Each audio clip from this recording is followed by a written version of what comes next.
All right, peace and black power, everybody. I want to welcome to another NCRBGZ Productions. Tonight we got a nice show lined up. Got some brothers up here. We're gonna talk about the death of the dollar. That's the name of the show, the death of the dollar. Again, like I always say, I want to thank y'all for taking the time out y'all busy schedule to look at the show, to watch the playback. Remember, give us a thumbs up, give us a like, give us a comment. If it's anything that you would like for us to talk about, please leave it in the comment. Give us suggestions. And at the end of the day, this is always a people-friendly show. Everything we do for the people. We don't know it all. We all in a learning phase. We all trying to get somewhere, and we all trying to walk this journey together. With that being said, I want to say peace again to the family. And the name of the show is The Death of the Dollar. So we're going to dive right into the dollar. We're going to dive into digital currency. We're going to talk about fiat currency. We're going to talk about back currency. We're going to talk about it all, the gold standard. We're going to get into it. With that said, I want to give my esteemed colleagues, my panel members, the opportunity to introduce themselves to the family. It's peace. This Master U out of Victory Allah, or Virginia, some of y'all may call it. So, yep, this year on the live. Looking forward to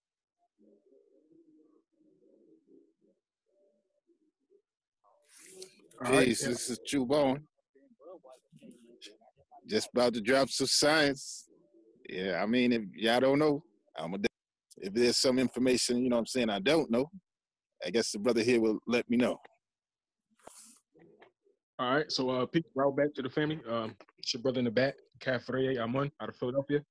So I'm just glad to be a part of the panel. We'll be discussing digital currencies and the fall of the dollar. Just glad to be a part of it.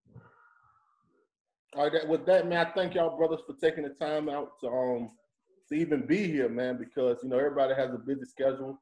And, I appreciate y'all taking y'all time out to be here, man. And with that being said, we want to jump right into it. As it stands right now, one time the currency of America, it was backed by a gold standard. If one of y'all want to give a history on that, y'all can unmute y'all mic and y'all can, or I'm gonna just give a brief summary. So my brief summary, because I don't know all the dates exactly, but I do know America went from gold-backed currencies where the currency was backed by the gold, and then it switched to they start writing treasury notes, and now the currency was backed by the notes, and now it's at the point they just printing currency. It ain't backed by nothing. We don't have no notes, no secure bonds. All that mess is out the window. They just printing money ridiculously. And as we can see, when we look at around the world, like Venezuela and places, it comes a time when your currency becomes worthless, where it's inflated, and where it's really not worth the dollar. All right, let's deal with the dollar. I know the dollar ain't even worth a dollar. When you look at the history of the dollar, I think the last time I checked, things may have changed, but the last time I looked into it, the dollar was only worth like 80 cents. It might be less than that, but last time I checked, I think it was around 83, 84 cents of a dollar was owed out because America owes a lot of money in debt. And with that being said, we know that right now America is in a crisis and the dollar is hanging on by a thread. It's hanging on for dear life. And the only good thing that America has going for the dollar is something called the petrodollar. The petrodollar is what all the Arab countries are basically using for oil. So when you want to buy oil on the big stage, you have to use the petrodollar as your means of selling your oil. Where in 2018 or 2019, China sunk you.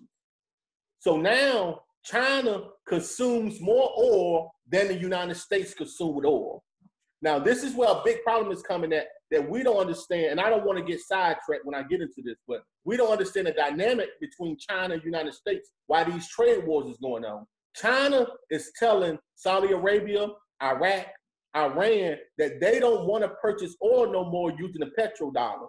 They don't want to use it no more because now they're consuming more oil. China wants to use the yuan. They telling them, listen, we're going to buy this oil. Now, I can pull up articles to show you all this, but I'm trying not to. But they saying, if we're going to buy oil, we don't want to use the petrodollar no more. We're going to use yuan. Y'all can jump in at any moment, y'all. Any moment, jump in. But I'm just say this. So I don't know if it was 2017 it was before. It may have been 2016. It's been going on for a couple of years. So now the United States punishes other countries by sanctions. Most of the Middle Eastern countries that get punished by the United States and the sanctions is dealing with their oil. It deals with the oil. So if they can start selling their oil without using the petrodollar, that's why you have black oil on the black market that they talk about.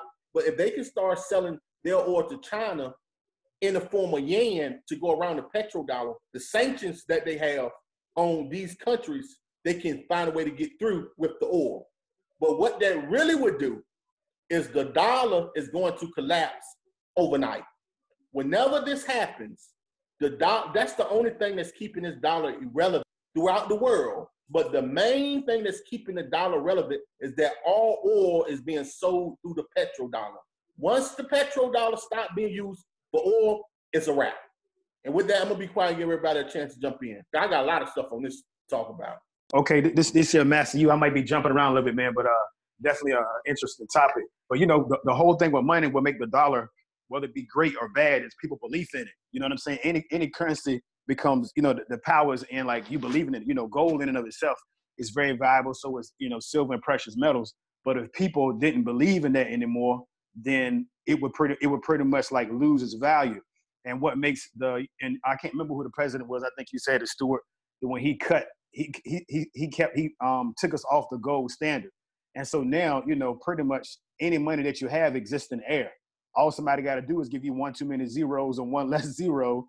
You get what I'm saying? That money don't necessarily exist in the bank. It just exists in air. They may have some cash in there, but they don't have enough cash for all the money that people who use the bank, they just don't have it. And there's nothing really to back it up. But again, what makes the dollar so powerful is the fact that America is like a global dominance. And even though there's countries that have oil and all that stuff, you know, pretty much America runs the world because of our defense system and the way that we influence so much stuff. And, you know, you could talk, and that's a whole other bill and a whole other conversation because, you know, in that black people pretty much influence the world. But again, that's a whole other conversation. So for me, I think in order for the dollar to be taken out of, it would take a country like China now. Like China is slowly buying up stuff in Africa. And then from there, you know, China also owns like a lot of stuff here in the United States. So the United States is in debt to China. And so I think now, if I'm not mistaken, the dollar may have kind of built up some of its value because, you know, China is going through a storm, man. People don't want to spend money over there, go over there and do stuff. So I'm not sure like how that's really necessarily affecting them. And also like in Africa, you got a lot of Africans now who don't want Chinese over there. So, you know, before this whole COVID-19, China was buying up a lot of Africa. There's a lot of resources in Africa. And I think I could be wrong. I think China was doing that so they could take America out. And if America is no longer dominant, then our dollar means nothing. It means nothing at all. And so anyway, that's kind of like, can y'all hear me? Can y'all hear me? Yeah, we can hear you. Okay, cool. My fault. And so, yeah, and this just me, man. Again, what makes the dollar so powerful is our belief in it. We believe in it, and then the dominance of America. There's not too many countries that want to go to war with us. So the only way that somebody's going to beat us is to do what China's doing. If China owns Africa, if China owns so much of America, if China owns Saudi Arabia, if they own it, they can change the currency to whatever they want and say the dollar don't mean nothing. And so if I can't beat you from a military perspective, what I can do is I can destroy your money so you can't spend it. You understand what I'm saying? And so like, and I do this kind of snowballs in the whole COVID-19, and I'm not really a conspiracy theorist, but yeah, that's just my 2 cents, man, on the American dollar. Well, yeah, you know, this thing with China now, and China got a lot to do with damn near running the whole damn globe, because if you ever actually think about it, you know what I'm saying, you have to see how this bank system is ran.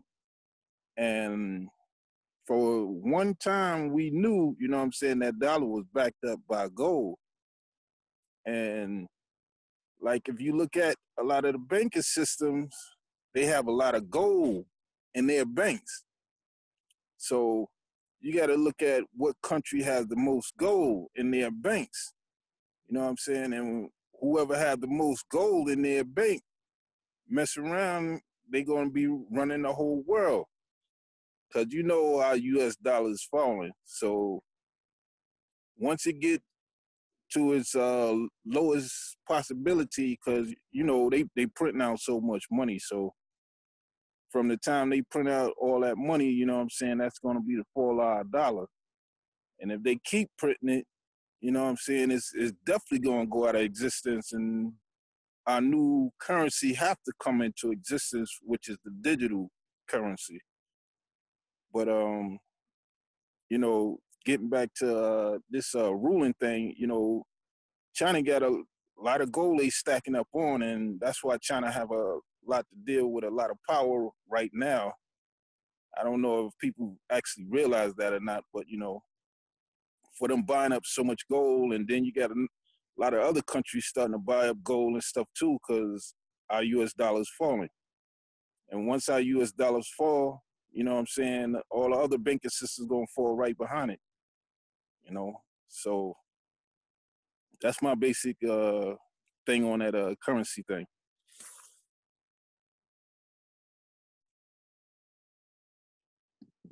All right, so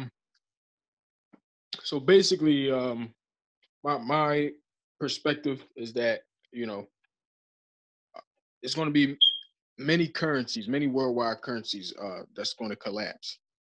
Um, we already know that the American economy is definitely leading, so we're going to see, you know, the collapse, as we're already seeing right now, the collapse of the American dollar before many other countries. Nonetheless, there's many reasons, and I think that this pandemic really just accelerates that, and like we're already seeing many examples um, of that. Even just on like a rudimentary level, like for example, just with it being a shutdown right now, many of us you might want to go to a particular restaurant to get like Qdoba or Chipotle, right? To get a meal, but they're not even accepting cash dollars, paper money, because you can't physically go in. So I mean, you have to have some sort of debit card, online transaction. You as far as pulling paper dollars out of your wallet and walking up to a counter and giving it to somebody, that has literally been cut off, not completely, but on a very large scale, as a result of this whole shutdown. And that's not going to do anything but speed up the collapse of the American dollar, and is actually going to speed up the use of digital currency in the wake of this whole pandemic as well, because a lot of people are going to find an alternative ways, you know, to pay for their goods and services and things like that. So digital currencies, and we also seeing that Congress and the United States government is also already looking into establishing their own digital currency, because they already understand that that the American dollar is crashing. But one thing, um, I think that, you know, what we was talking about the gold and how, you know, regardless, what really protected the currency was the fact that it was backed by gold. So, like I was mentioning earlier, like me, for example, I'm an affiliate with Karatbars. It's it's a company which has multiple different ways, but it's a gold company for, you know, customers to acquire gold um, in small increments, but just to be able to transfer paper currency into gold in these days of time, with the rise in price of gold and everything like that, is a good, safe protection to have, especially in the event of, like I said, the collapse of an American dollar or of a particular currency. No matter where you are, we know that gold is a commodity and a currency. Really, because they some people will argue and say that gold is not a currency, but if you actually look it up, they actually still to this day define gold as a currency. So gold can still be utilized to, protect your finances, protect your assets. But as far as a day-to-day exchange, we already understand that digital currency is the next wave. So we're not saying that we're going to be expecting people to be utilizing gold, but digital currency, Bitcoin, even Karatbars has their own digital currency called the Karat Bank Coin, which is actually backed by gold. So this specific currency is protected by gold in the mines in Madagascar and in other certain specific countries that Karatbars actually owns 100%. So it's like that's something that we kind of want to, re-educate ourselves on as far as protecting our assets, by and just kind of educating yourself on some of the benefits of digital currencies and things like that. So that's pretty much what I had to contribute on that.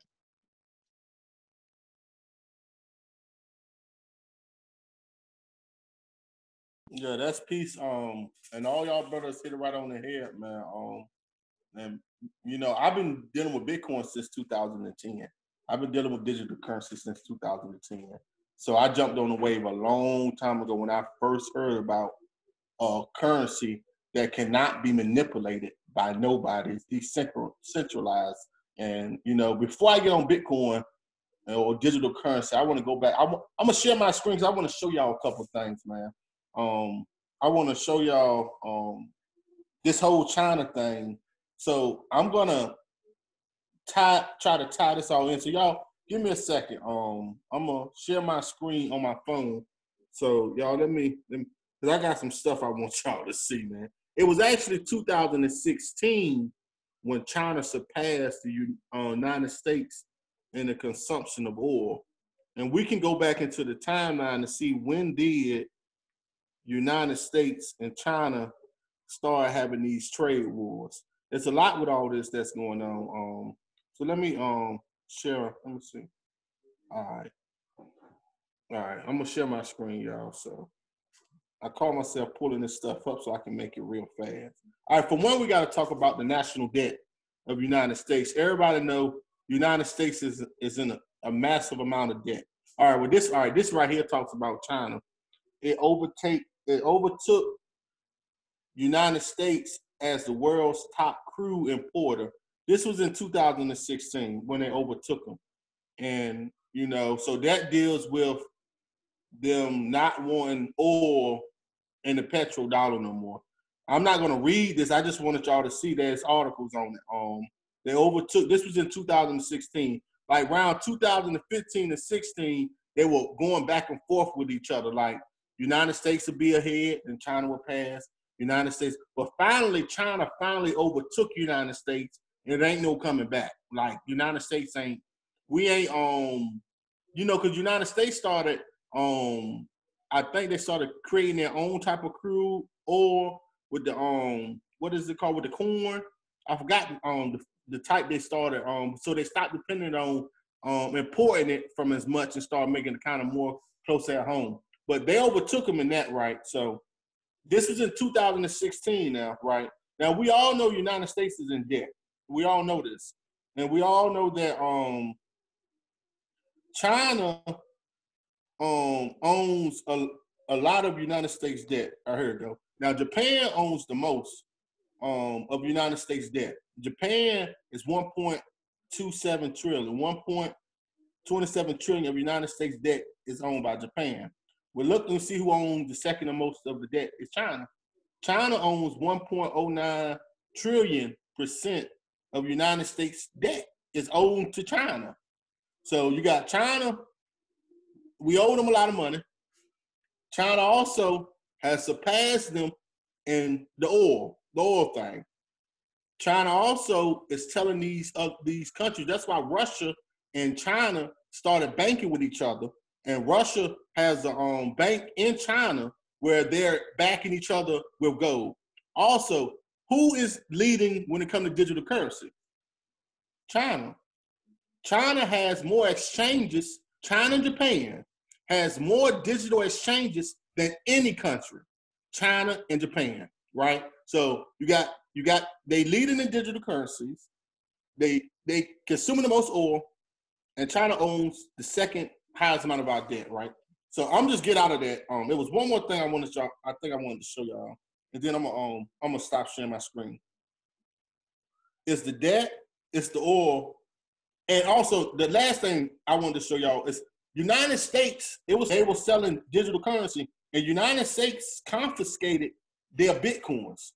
And in February 2020 of this year, United States auctioned off some of the bitcoins. I think they auctioned off $37 million worth of the bitcoins. But when initially you can buy like drugs, whatever, you was able to buy anything that you wanted to buy with bitcoins, but it was on the black market. Somehow the United States got a hold of it. They got a hold and they took all their digital currency. So my point, I'm gonna stop sharing my screen. My point of saying this, y'all can research this on y'all, is that I heard about that. United States already got bitcoins. The government already have bitcoins. You have some candidates that when they run for office, they accept digital currency in their campaigns. So like the digital currency is already here and the government owns a big stash. The thing that the government right now is very afraid with when it comes to Bitcoin is that you can't trace everything. The blockchain leaves a ledger, and that's where most of the money is at with digital currency. It's the blockchain, because the blockchain is your ledger. So every time a transaction is had, it's on it. But it's ways that you can block it so they can't trace it. And this is the biggest thing that the government is afraid of, because they want to control everything. Everything is about control. Now, when it comes to currency, the purpose of Bitcoin was to rebel against stabilizing and controlling the world through money. So it was a guy named Satoshi Nakashi. Now, don't nobody know who this person is, that came up with the concept of digital currency. And basically what it is computers that's doing mathematical problems and it's solving the problems. The answer is what the money is worth. So the problems, they solving it. The answer is what they consider is the money now. It's the Bitcoin. So you have different types of blockchains now that's all meant to do different things. So when you're dealing with Bitcoin or when you're dealing with digital currency, you're dealing with something that is basically, like y'all saying, it's something that we're not going to hold. You're not going to hold your Bitcoin. It ain't something, but it's something like a debit card, but it's quicker. And the blockchain leaves all the transactions with it. And moving forward, it's digital currency is the only way to move forward, because it is the future. And once it was started, it's no stopping it. It's really no stopping it. Valuable is only a certain amount.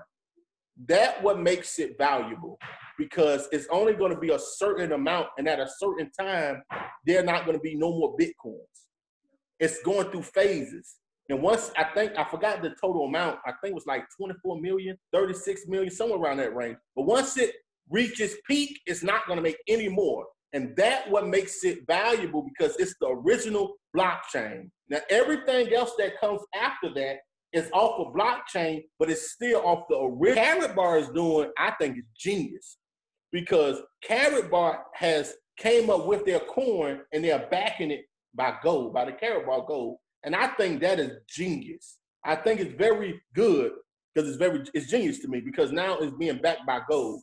But like I was telling Eric a long time ago, Bitcoin is gold 2.0, because Bitcoin has the option never get to, as far as how much money they're willing to pay one Bitcoin. Bitcoin got up to $20,000. It got up to $20,000 per Bitcoin, and gold ain't never got that high. And I don't see, and I don't think it's, and I don't think gold ever going to get that high, to be honest. I don't never think that it's going to get to that price. But the problem with Bitcoin is that most people, you use it like you're spending fiat currency. So it's still based off the dollar. So, the price of the Bitcoin, like right now, the price of Bitcoin is $9,000.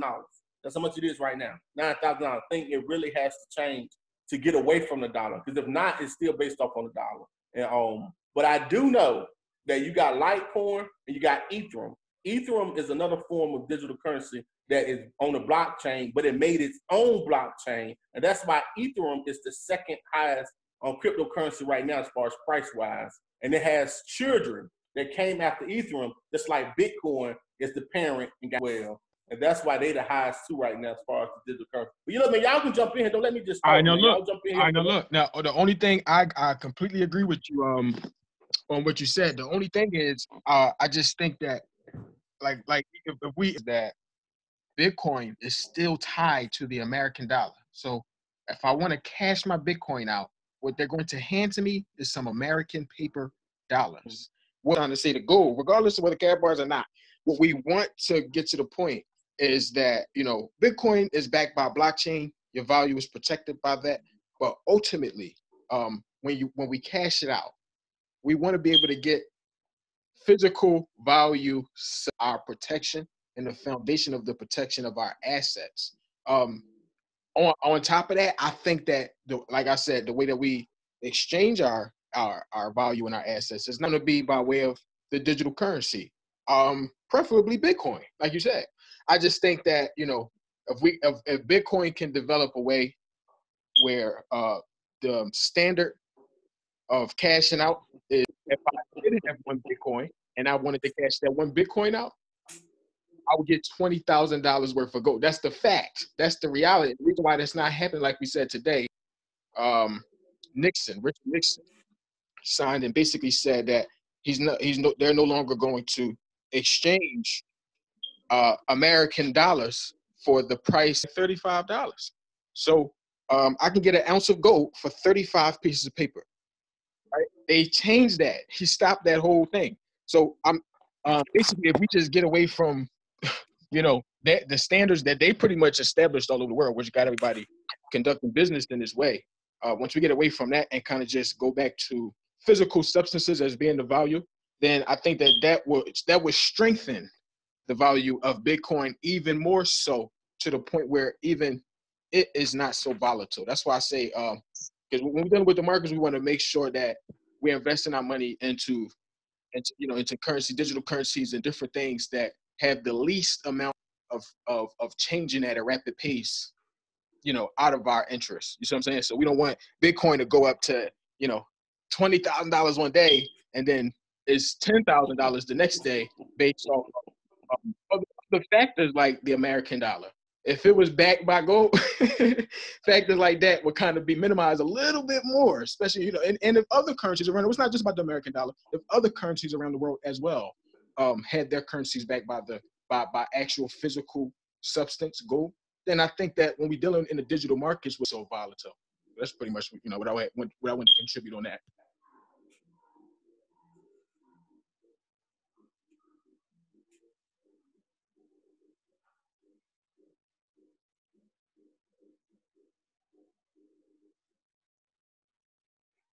Yeah, I agree with you, brother.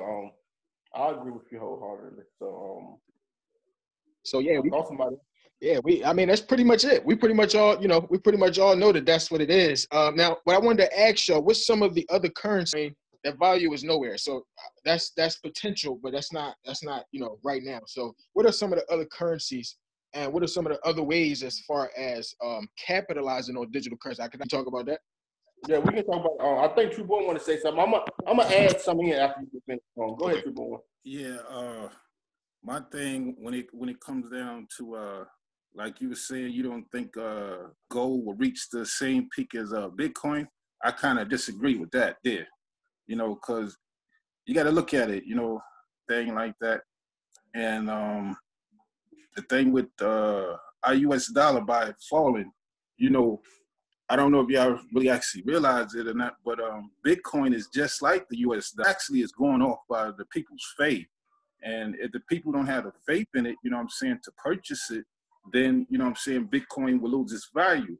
So that's the only thing that's really actually making Bitcoins, you know what I'm saying, stay up in price, because it's falling. So they looking for some other types of means of ways of, you know what I'm saying, holding on to some type of currency and having some type of wealth of it. So we just got to be versatile. So what I'm trying to say is, you know, okay, you know, since Bitcoin is up, you know, all right, you hold on to your Bitcoin, but at the same time, as Bitcoin's being up, gold is up to some silver, you know what I'm saying? Everything that's going, you know, that's holding that value. And even though that silver's down, You know what I'm saying? Once our U.S. currency drop, a means of exchange, man, silver is going to go sky high. Silver and That's gold. true. And the only thing that's backing that digital currencies, if that gold wasn't going up, you know, all right, I put it to you like this. I've been checking out a lot of these things with these people buying these hard assets, you know, silver and gold. And a lot of places I've been looking into buying, you know, different silver and different gold. And these people, if they make them, they go out. So silver and gold really actually is at a very top high, even though that is down low. And the market is always being manipulated. So when you heard that word that they talking about being manipulated, they not telling you really the actual. So when y'all hear that word manipulate, you can't really go by that all the time. Because I hear a lot of people say, "Oh, I'm gonna give up all my gold." I mean, okay, yeah, it might drop, but once it drop and then it start going up, you're gonna say, "Damn, I wish I would have hold some of that," you know. But some people have a lot of gold, and I love gold. You know what I'm saying? I know I shouldn't be like that, but you know, I love it. So gold and silver is my thing. You know, this is what make a lot of people wealthy. We as Black folks, you know what I'm saying, and not them white folks, man. They hold on to that silver and that gold, and what we hold on, we hold on to this thing that's called Federal Reserve note, which is, you might as well just say, I owe you. That's all that is. I owe you, and that's why we so much in debt. So if you hold on to the real money, silver advance your life and make you be able to live the life of your dreams and have money, you know what I'm saying, for your kids and your kids, you know what I'm saying, future. And that's one thing that I love about this company.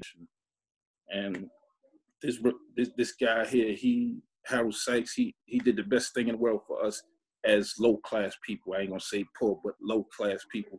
And small amount, something that's very valuable, you know, 24 karat. This ain't no 14 karat, no 18, 14 karat. Almost, you know what I'm saying? 24 karat. 24 karat. Yeah, 24 karat. 24 karat gold. I said 14, my bad. Oh, well, you know. Thanks for the clue. All right, now I'm about to. I'm sorry, Stuart. No, what I had some, I'll keep it. You get what I'm saying? So when I say this, it's not a diss to gold at all. But what makes the value of gold and this is the belief in the dollar. You get what I'm saying? Now, for me, gold is a worst case scenario. Like, you get what I'm saying? So like, if the dollar collapses, whatever it is, you can always go back on a precious metal. You know, you and I have built on that before too, Trueborn.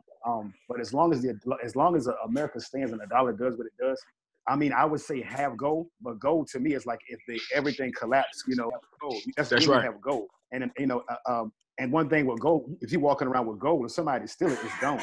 Outside of using a credit card, somebody, and I'm saying, if I lose $1, I lose $1. But if somebody steal a carat bar, a gold carat bar, somebody got to die.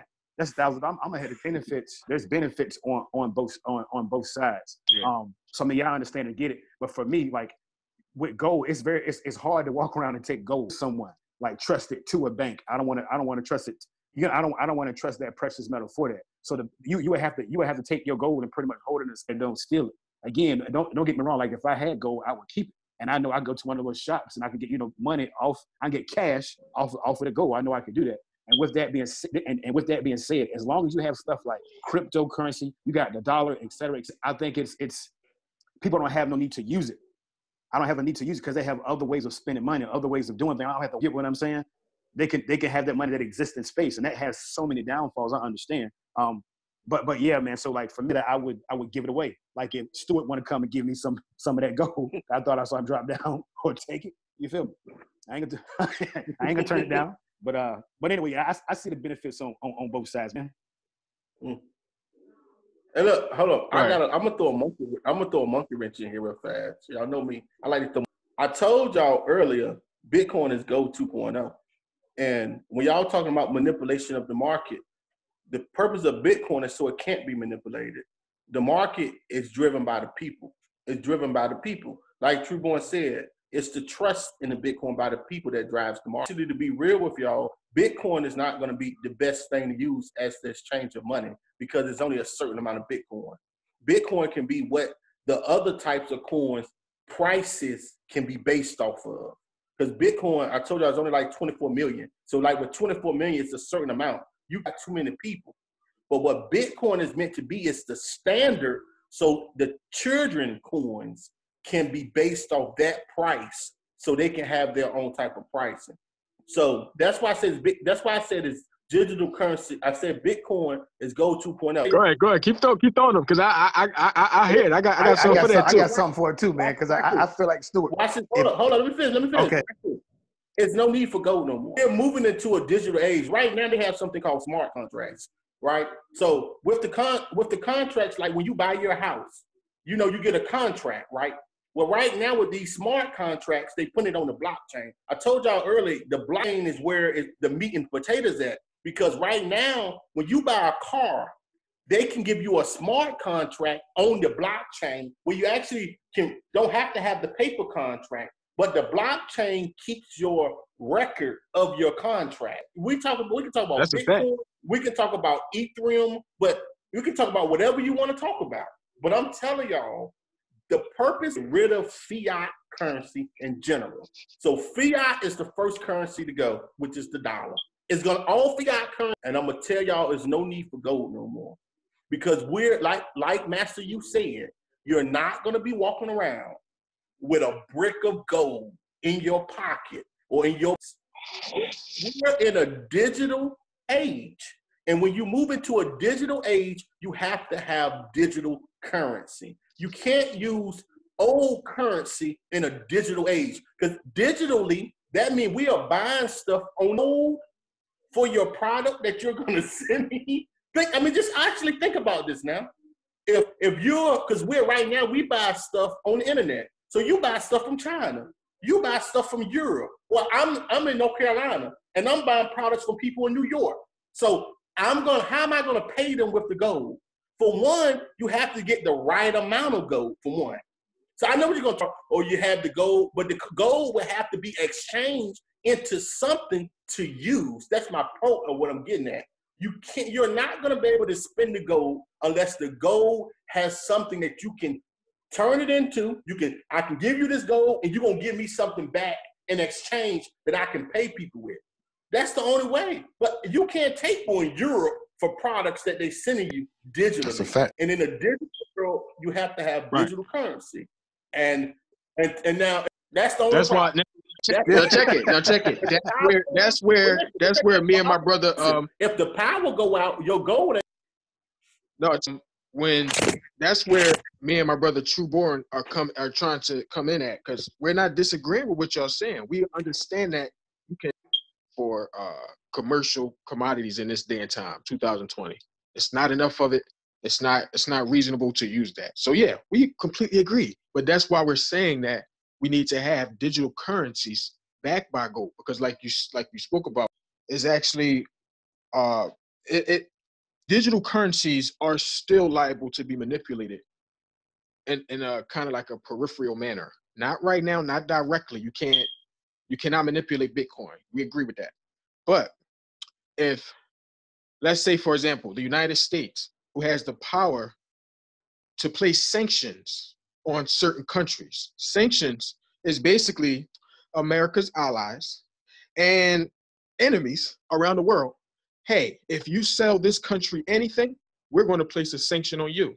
So a sanction is basically starving a particular country. And as America, by way of these sanctions, choose which countries they want to starve, they are manipulating the currency in that country and the value of the currency in that country, because now this country cannot use it. So the value of this currencies across the world are being manipulated. So now, when people are in those countries with the manipulated currencies because of these sanctions, are trying to purchase Bitcoin, guess what? The value of my Bitcoin is also affected, because the currency that I'm utilizing in my country is automatically affected. You understand what I'm saying? So, okay, I'll put it like this. In Venezuela, right? The currency in Venezuela was completely eradicated. And what contributed to that on that country. Now, The question is, you can't sanction digital currency. oh yeah, that's a fact. See, this is what you can't sanction it. So you can Right. countries that you want, but you can't sanction Bitcoin. That's a fact. So yeah, well, I agree with that. I'm just saying that until we get to a point where paper fiat currencies, these countries are utilizing fiat currency as a means to purchase digital currencies, then the markets of digital currencies are still going to as being utilized to purchase the digital. If you understand what I'm saying. Yeah, So you can't. Oh yes, I may not be able to directly manipulate Bitcoin. I can't directly manipulate Ethereum or even bank United Nations by way of sanctions and by way of international whatever they're doing. You see what I'm saying? If I can impact the value of your currency, then that means you can get one Bitcoin for $20,000 or for $9,000. Well, if 9,000 US dollars is not the same amount because America they physically made that so. Then guess what? They have manipulated, and by doing that, right, in a peripheral manner, they are still manipulating not the currencies, but the market in general, which is always going to keep the value of it at a certain level and manipulatable by nations across the world. So what we need to do, like I was agreeing with, we all said when fiat currency, paper money completely falls and the basis, the foundation returns to gold, which we all agree is not going to be used as a means of exchange. As to you mentioned earlier, a last resort, basically as a reference to your value and the assets that you own, not to be used as a nation. So we're going to have to wipe out paper money and utilize actual silver and gold as the means of actual foundational value. And until that point, the markets are still going to be volatile. They're still going to be jumping up and down because it's not going to be equal buying power. It doesn't have the same value as the euro, which doesn't have the same. You see what I'm saying? So once we get past all of that, and everybody got gold, once we get past all that, and the value of digital currency markets are stabilized, if y'all kind of understand what I'm saying. Yeah, that makes sense. Yeah, that make total sense. You know, one thing though, man, and I agree. I think again, as you said, brother Nabat, with digital currency also, it's great. You know what I'm saying? We can move with that digital money, and we could be anywhere and use it at any given time.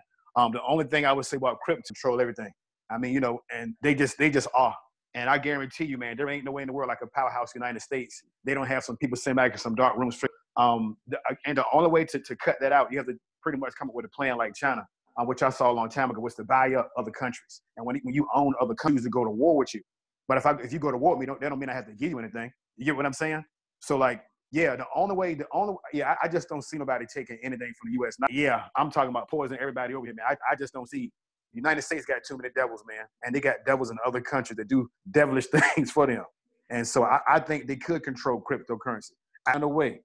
You get what I'm saying? If they can put us on some slave ships and bring us over here and we don't know nothing, trust me, they're gonna find a way.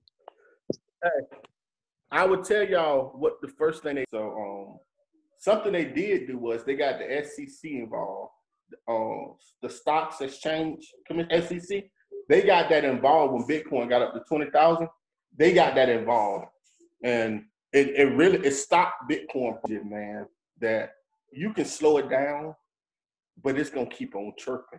So what they did was a lot of investors at that time saw that Bitcoin they saw the money that people was making. So you had these big investors pumping Bitcoin, and that's when it was really moving. So what happened was the government put the stocks in exchange. They started listing Bitcoin. See, what they did was they started listing Bitcoin on the markets and shit. And that I knew once I saw it, because once they start listing it with the stocks and stuff, they're gonna start regulating it, right? So that's what they did. They came up with the stocks in exchange. SEC got involved. So a lot of exchanges in the United States, these exchanges had to shoot. That's hard for the exchanges to stay open. So a lot of the exchanges shut down in the United States because they have to follow these new guidelines. So you have to report your taxes, like all this stuff to be on the exchange. Let me show y'all something, man. I want to say, listen, the thing with digital currency, I'm gonna share my screen, man. The thing with digital currency is you can make a currency that is invisible. And I'm about to show y'all one that is no trace, that you can't And so it's untraceable. So like it has a blockchain, but it's untraceable. And you can see all the currencies and the prices, right? You know, Bitcoin at 9,000. Look, when I about 2 weeks ago, I told people, I think Eric got some. I was like, hey, y'all need to start getting Bitcoin because it's about to have. Bitcoin is around 7,075. But listen, because it's gonna have around April the 15th. So, or between April the 10th and April the 15th is gonna have, because the people are mining. The mining is, it's supposed to be the 15th, but it's already been moved back to the 12th. So it may be back around the 10th, but the price is going to keep going up because now people know for every one they have, it's going to have, they're going to have two. So people are willing to pay more for it. But let me show y'all the one that can't, it's called Dash. Where's Dash at? What's the minimum amount that you could purchase as far as Bitcoin? Say what? Minimum amount that you could purchase as far as Bitcoin right now? You can purchase as many as you, according to the blockchain. See, the blockchain is still producing Bitcoins, but so now the people that already have them, they will sell them. Never one person can control over 50% of them, though. That's why you can't manipulate the market, because it'll never be one person that is able to have over 50%. Right. It's a limit on what you can purchase. Yeah, it's on limit. But now, hold on. Let me go to Dash. Was up to $300 some one time. All right, here we go. Dash $83.25 right now. And you see the supply is 9.47 million Dash that's all ever going to be made. That's the most it's going to be made, but it's untraceable. You can't trace my transactions in Dash. You got others that's like that is untraceable. So like, if they not, I'm sorry. It's children. Now Bitcoin, they can trace it on this blockchain. Now I'm gonna see how many Bitcoin gonna be made. So it's 18.36 million Bitcoin is gonna be made. I think it's 24 million. That's wrong. It ain't reached the peak yet. I think it's only like 24 million. Then it's gonna stop making them at all, right? But like, so you have Ripple. Now Ripple is one that XRP right now is trading at around 22 cents. Around 2 weeks ago, Ripple was more like 19 cents. Now Ripple is something that you have a couple places. MoneyGram, and Western Union is using Ripple. They're testing Ripple now because, you know, they Western Union money or your MoneyGram money to these people, to each other. Well, Ripple is so fast, it's going to take like 5 seconds from the time you do it to the time you can receive it. So they're in the process of testing Ripple. But okay, I was going to ask you, because what do you think the potential price of the Ripple coin could cost, and how many coins does Ripple compare? Ripple can't be manipulated. Anybody in the crypto world would tell you Ripple can be manipulated. Ripple got up to like $1, $2.25. When Bitcoin got up to like 20,000, Ripple got up to $2. A lot of people made a lot of money off Ripple and sold it, but it can be manipulated. Anytime you have bankers that's trying to use a currency, like a digital currency, that means they know they can manipulate it. And there's reports on the owners of them owning over 50% of Ripple. But I don't care if it can be manipulated or not at 22 cents. You get what I'm saying? If I can get 5 of these for $1 and I spend 100, what happened? Let me mute my phone, y'all. Y'all talk. Yeah, so I mean, what happened? Stop around. Yeah, one of the things I just wanted to ask was what type of what would you think of governments creating a digital currency?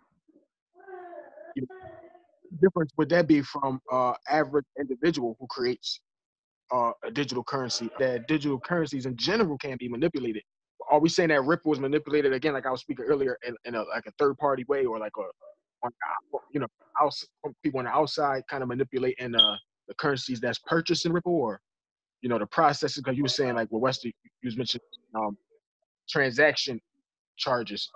If that can be manipulated, then the price of Ripple can be manipulated, not necessarily directly, but indirectly. So I was just wondering, what do y'all think as far as governments creating digital currencies? Well, I think when this government really gets deep into it, I mean, because they already in process and doing it already. I'm in this with this bank called Chase, and Chase, they're in the process of making their coin as we speak. So I mean, the government, they gonna work their way into it. But if things is done by the blockchain, then I don't think that they're gonna have too much control over it. They might have the control over whatever coin that they have connected with the banks. They might have control over that, but people that have individuals that's dealing with another different coin and it's on a blockchain, I don't think that they will have so much control of that because of the blockchain. And the blockchain, is unhackable and it's hard to really trace it. So personally, the people that have their own coins and they don't have no coins that's tied to the bank, I don't think that they're going to be able to really actually have too much control over that, because that's controlled by the people. That's a good point, True Born. But Brother Nabai, you brought up something interesting with your question, man.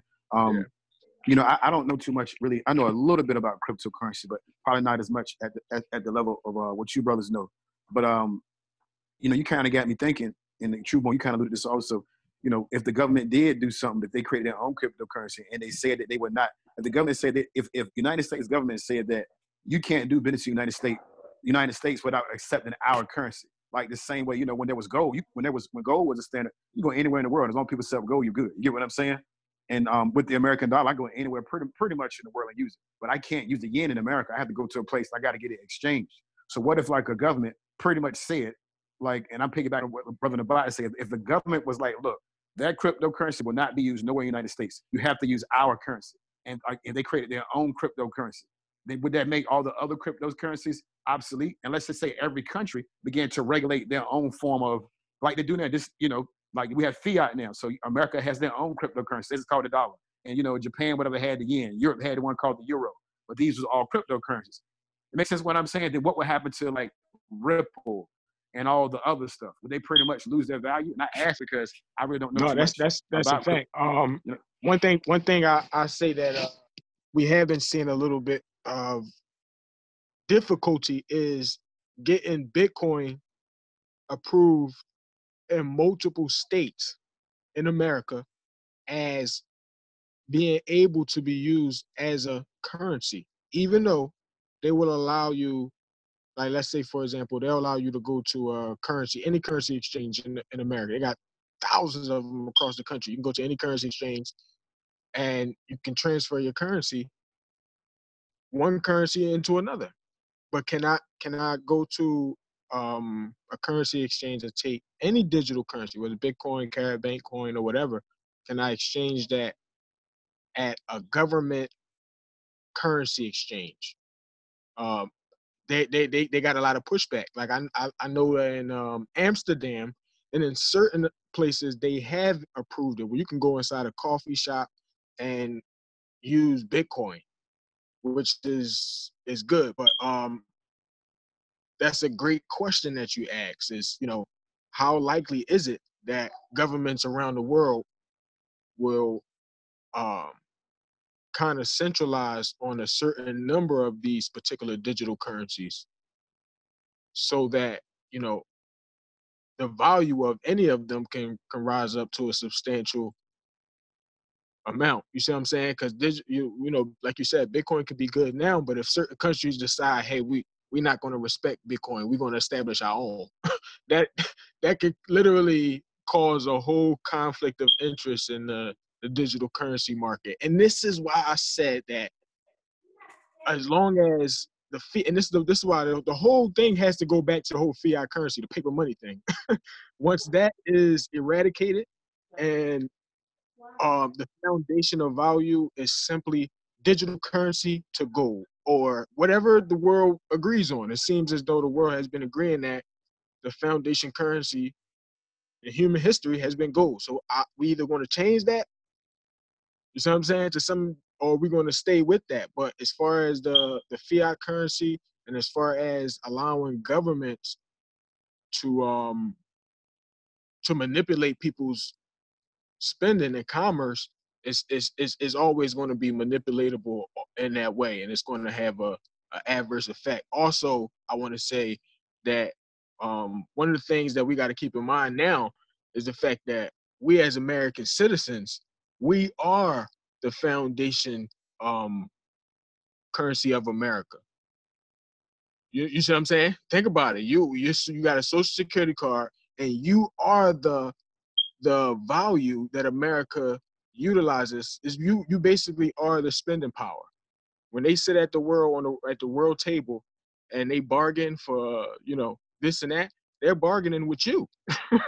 They're bargaining with you and me. So it's not we got to change that and get it back to gold, right? Or else me and you will always be the ones that's expendable, and it'll never work for us because we are what's being spent. You understand what I'm saying?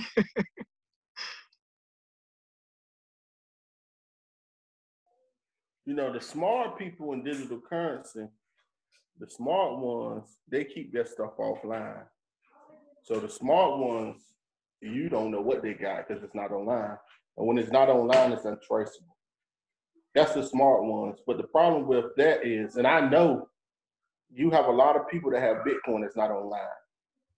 And the thing of it is, they can keep it offline for 10 years, and all of a sudden, Bitcoin gets to where they want it, sign in, pop it online, and what they do is you transfer it. And you have a lot of them that don't even transfer it into money.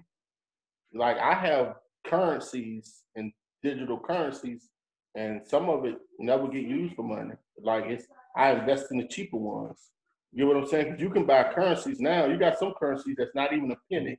You got some currencies like Bitcoin. Initially, Bitcoin wasn't even a penny. When Bitcoin first came out, you was able to buy, it was called Satoshis. Bitcoin was like a tenth of a penny when it first came out. So people was buying it at a tenth of a penny, a hundredth of a penny. Wow. And you have currencies like that now. If I go back to CoinMarketCap, I can show y'all some currencies that's not even a penny yet. That people are buying in these currencies when they're a tenth of a penny, a hundredth of a penny. And that's like I was talking about, even with Ripple. I remember when Ripple first hit the market. Ripple wasn't even a penny. All these currencies, when they first hit the market, they like a tenth of a penny, a hundredth. They call Satoshis, but they're not even a penny.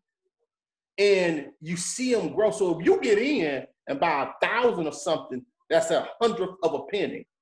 Oh, you need that thing over to 10 cents, bro. Right. And that's the advantage of digital. And the smart ones, when they made money, they didn't just cash out.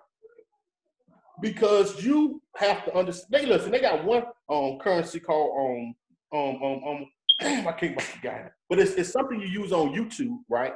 And you know how you get YouTube and you get subscribers, and it's called Steam, STE investing, man. You find the currencies that fixes a problem in the world we living in today digitally. Right. That's what you do. You look at the currencies, you look at them and you find, okay, what is your purpose? What is the purpose of this currency? It's because every currency ain't meant, every altcoin ain't meant to be used as a currency that you spend, trade, or money. You have some that's for different purposes. Well, Steam is one that was to rival YouTube, meaning you own a YouTube platform, but when you get likes and you get views, you get paid Steam. So it's called Steam power. So you got people that, on YouTube, they get content and they get paid cash money. You got some people on YouTube that's getting paid in Steam. When the price of Steam started rising. But you know what I'm saying? So like the whole thing with this currency, the altcoins is you find one that fixes a real world problem and you jump in it, man. So but like y'all said, it gotta get away from the American dollar. Now Venezuela is trying to come up with their own currency. I hope y'all know that. They're coming up with their own digital currency now. That's back off. You have I forgot this it's a brother that got an exchange that is doing business in Africa through digital currency, through Bitcoins and stuff. And wow, I can't think of his exchange, man. He's gonna be mad too if he see this. But damn, I can't think of it right now. But he has his own exchange and where you can do business in Africa, where you can take your American dollars, transfer into Bitcoins, and put it into projects on the mother continent right now. His name is Sinclair. Last name, damn, I can't believe I forgot the name of his Damn, I can't think of. But he has his own that you can use. So like, you know, one time Kanye West had came out. Y'all remember Kanye West came out with his own coin? Y'all remember that, do y'all? Y'all ain't been following Bitcoin. Did altcoins like that. No. But listen, yeah, when Kanye West came out with his own altcoin, 50 Cent.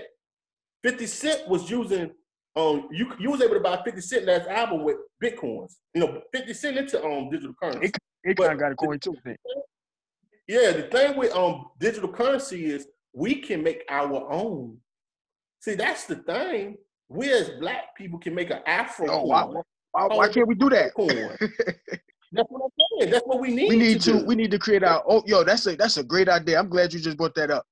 We need to create our own currency backed on the spending power and resources of the Boyd Watkins is in the process of launching his own digital currency. You just got to look into him because they're gonna have the EPO where you can buy in early. Wow. And that's when you want to buy in early. But Boyd Watkins is in the process of doing this. Now, what happens? I told y'all, SEC got involved a couple years ago to stop the momentum of Bitcoin because it was gaining. I'm gonna tell y'all, man. The potential of one Bitcoin is going to be $1 million. That's the max potential. It's $1 million per coin. The SEC got involved, I think it was like 2 years ago, because Bitcoin took off like a skyrocket. It done the same thing in 2000. I jumped in 2010. 2012, Bitcoin got up to around $1,500. Most people don't know this, but in 2012, Bitcoin got up to around $1,500 per Bitcoin. But what happened was the government jumped in again and it hit Silk Road. Silk Road was an exchange that the United States and Mt. Gox. So first it was Mt. Gox. Mt. Gox was in in Japan, and it went dark. It went dark, meaning it went off the web and took everybody their money. That's what happened. So that was around in 2012. When Mt. Gox went dark, it took like $80 million worth of Bitcoins and went dark. Bitcoin started back dropping prices. It started going back down. So what happened was around 2014, it was picking up steam again. It was starting, it got back up to 800, 900, getting up to 1,000. And then the Silk Road shit happened with they doing illegal stuff. And the United States government confiscated all the Bitcoins, whatever. So it started dropping back down. That's when I was like, man, it's a wrap. I ain't gonna front, man. I gave up. Around 2014, 15, I was like, man, after the second go round, I was like, it's done. It's done. You know what I'm saying? So, and that's why I messed up. I keep it a buck. I fucked up. Because at one time I had like 15, 20 Bitcoins because I was in it at an early stage. I was in it at so early, man, that I'm talking about Bitcoin. They're like, what you talking about digital currency, man? You crazy. You know what I'm saying? This is what people telling me. But so I got out of it. I was like, man, ain't no money in this, man. It's done. And then that's when I know, like around 2016, I started looking and they started having ATMs that you can exchange your Bitcoin, but it won't mainstream like that. So I'm like, well, you know what? I might need to jump back in. But I never got, because at that point, it was around almost over $1,000. And then when it took off, I was telling people, though, I got people, man, I can bring on this show, bro, that'll tell you that they made buku money listening to me once Bitcoin, because I was telling people, I was like, listen, man, Bitcoin rising, y'all better get on. And some of the people actually started to the point where they sent me money. They sent me money because they listened to me and made money off of it. And they was returning the favor, like, man, you blessed me, and me and my husband, we listened to you. We was like, who you? And we made I had people comment, man, is this real? Because it's skyrocketing. And listen, I got people, man, that'll tell you, like, I had a brother on his phone, he like, because he brought Litecoin. See, right now, Litecoin like $46, right? But back at that time, Litecoin was like $5. For the longest, Litecoin had been sitting around and would not go nowhere. I'm talking about for the longest, $5, $6. And Litecoin got up to $300 fucking dollars. It got up to $300 a coin. And I had people that had put like stacks into Litecoin. And niggas calling me on the phone like, yo, is this real? Yo, how I get my money off? They just, niggas just wanted to get their money off. And they was like, is this real? Like, yeah, it's real, bro. Yeah, take it off. I'm telling them how to exchange the money off Coinbase to get this shit off. And like, yo, so it's like, but I know when it comes to this, like I tell you, and I've learned, you know what I'm saying? Because I didn't grow up in stock market, so I didn't know. I'm being real with this. I didn't know nothing about stocks. Bitcoin was my stocks. Like, that's how I learned about stocks, through digital currency. I didn't learn through the regular shit. I learned through digital currency. And throughout this 10-year period, you can't stop Bitcoin. I'm telling y'all, it ain't no stopping it, man. You can only slow it down. And watch what I tell y'all. What's today? Today the 2nd. Before Bitcoin halve, I bet you get up to 15,000. It might not get to, I want to say more, but before it halve, I bet you get up to $15,000 a coin. I want to say more. I want to say it's gonna test the lines of $20,000, but it ain't moved as fast as I thought it was. But it's moving. I bet you get up to 15K. Before it halve, it's gonna be up to 15,000 a coin, man. And when Bitcoin rises, everything else rises. That's why I told y'all Bitcoin can't be what we're gonna use for medium exchange. The United States can come up with their own coin, and they can say that. See, this is the thing though. You can't dictate what I spend money with online. This is where Satoshi was a genius when he came up with this. You can't dictate it online. Because see, it's something called a dark web that you can buy shit with the dark web. So like, you can't tell me how I can spend my money online. What you can tell me is how I can spend my fiat money. You can tell me I can't use my Visa card. You can tell me that I can't use a MasterCard, but you cannot tell me that I can't exchange my Bitcoin into Dash and find something that uses Dash and send it to Dash, retwist it, and buy whatever you sell and get it sent to my house. If that's the case, if United States come out with their own currency, you best believe, I told y'all, Bitcoin is the father. Everything, Bitcoin is the parent.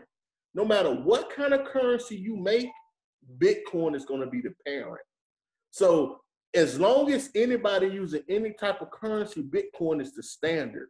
So Bitcoin is always going to be the highest amount. And I don't care what the United States come up with. They come up with what they want to. But the standard of the price, how it's going to be based on how much it's worth, is going to be based off Bitcoin. Because Bitcoin is the original blockchain. So you can't have no blockchain unless it's connected to Bitcoin blockchain. So it ain't going nowhere. So I don't care what they come up with. And you can't tell, I'm telling you, man, listen, y'all, I will tell y'all, go to coinmarket.com, coinmarket.com when y'all get a chance and look at the currencies, right? And when you click on it, it'll take you to something where you can pick the websites. You go to the website and you can look at the ones that's decentralized and the ones that's centralized. And once you go to the website, it'll tell you what the coin is for. It'll tell you what exactly the purpose of the coin. Some of them is so you cannot trace it. That's the purpose of it, is to be untraceable. So how you gonna trace something that its purpose is not to be traced? You can't trace it, man. And this is where we headed. And somebody saw this artificial intelligence, the AI. We here, man. And this fiat, and like y'all say, man, with fiat currency, it's all in what we say. We can accept an Apple for a payment. If everybody decides, you know what, man, I don't want the dollar no more.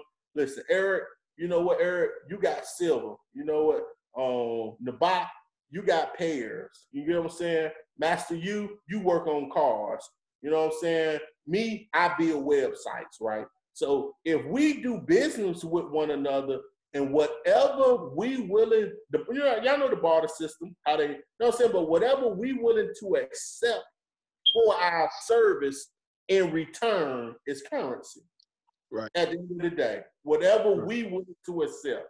So at the end of the day, we can bank the dollar at any moment if we want to. If people got the balls enough to say, and that's what's happening.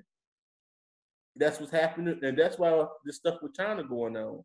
I'm telling y'all what I know, man. I'm telling y'all some real shit when I talked about this petrol, and I can't say too much on the web, man, because y'all talk about how American can fall. I can tell you how.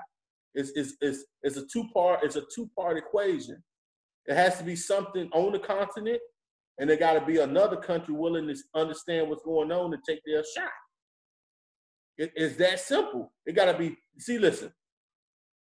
When you y'all know the analogy they say, if you put a firecracker on your hand and explode, right, it's just gonna pop, right?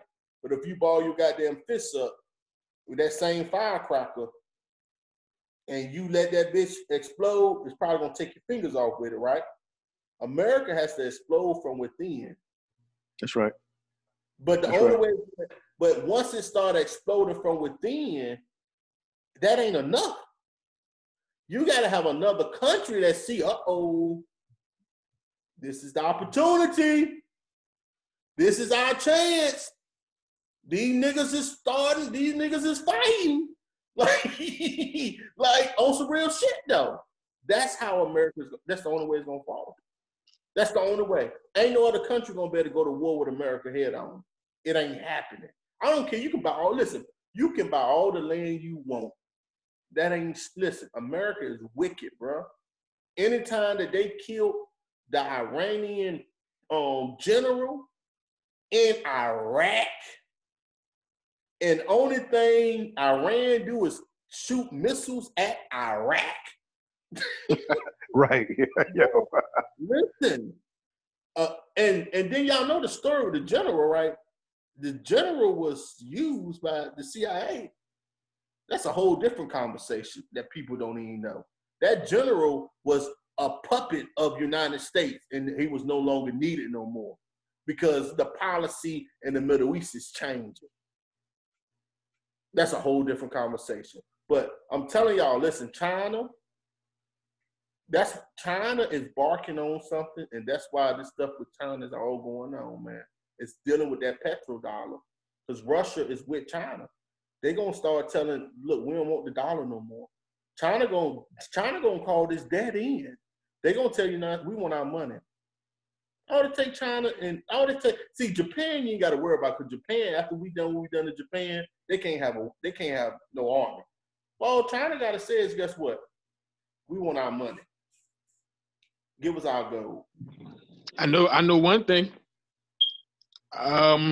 In light of everything you just said, because you hit it right on the head.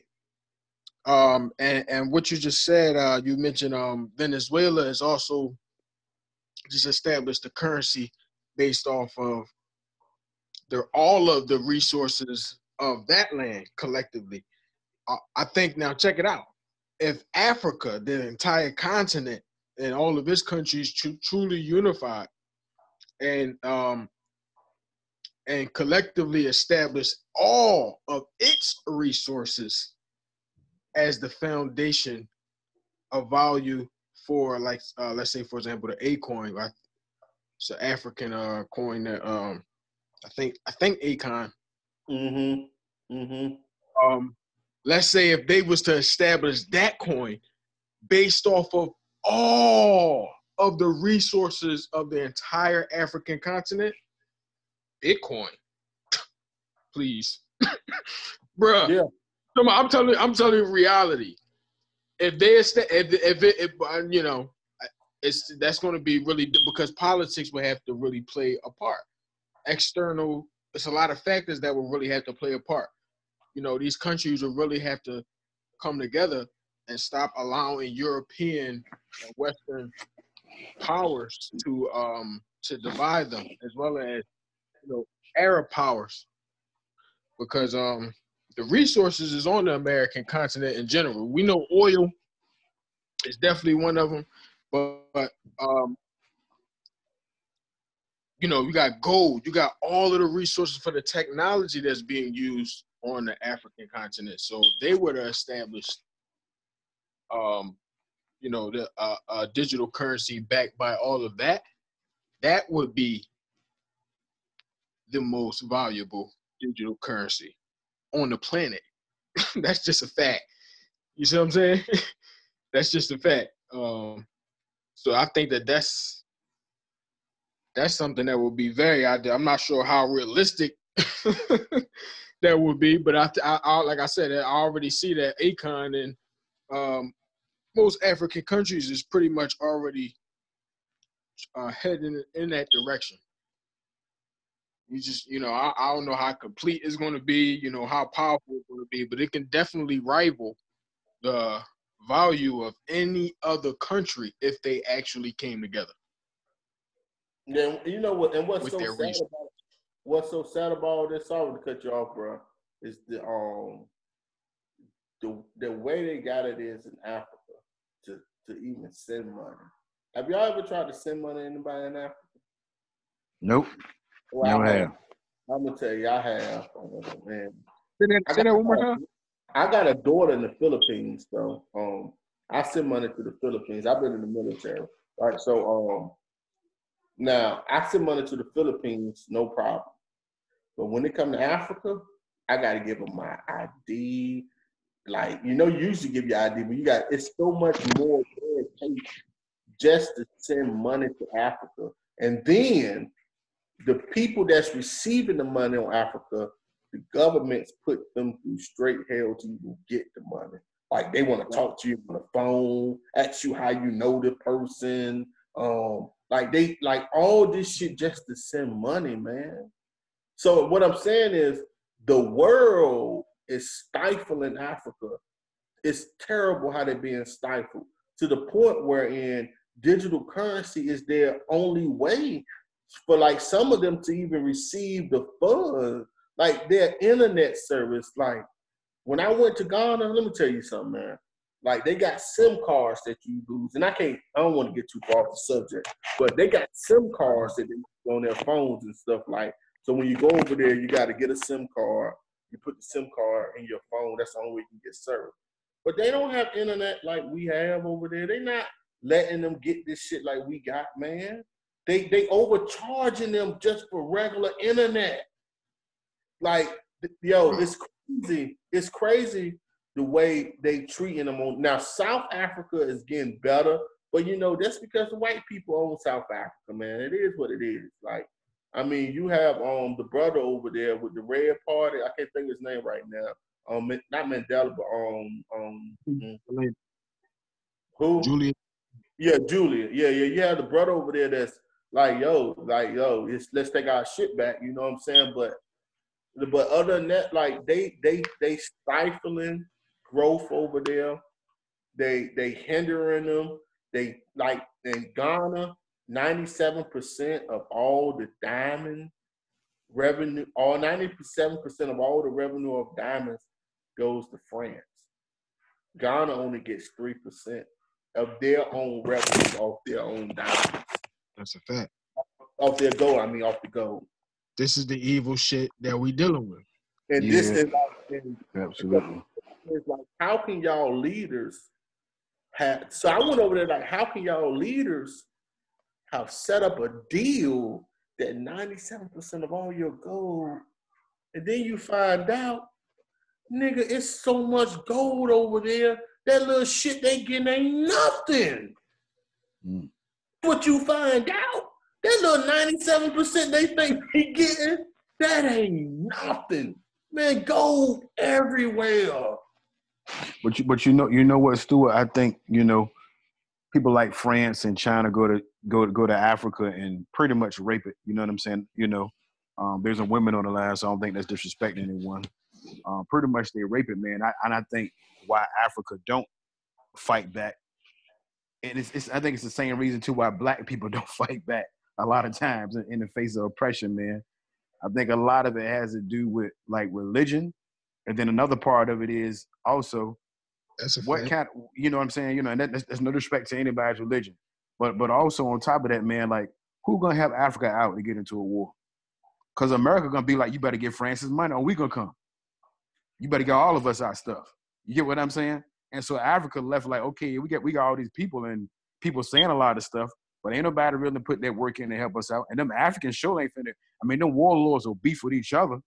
You get what I'm saying? They'll chop each other head off, but ain't none of them went over to South Africa and put no work in. Now, don't get me wrong. There's probably a couple of tribes out there who just don't care. Who just like they'll take anybody head off. But they can't do nothing against a Scud missile, man. Them little rocket launchers, a Scud missile, France, I'll bomb that hole.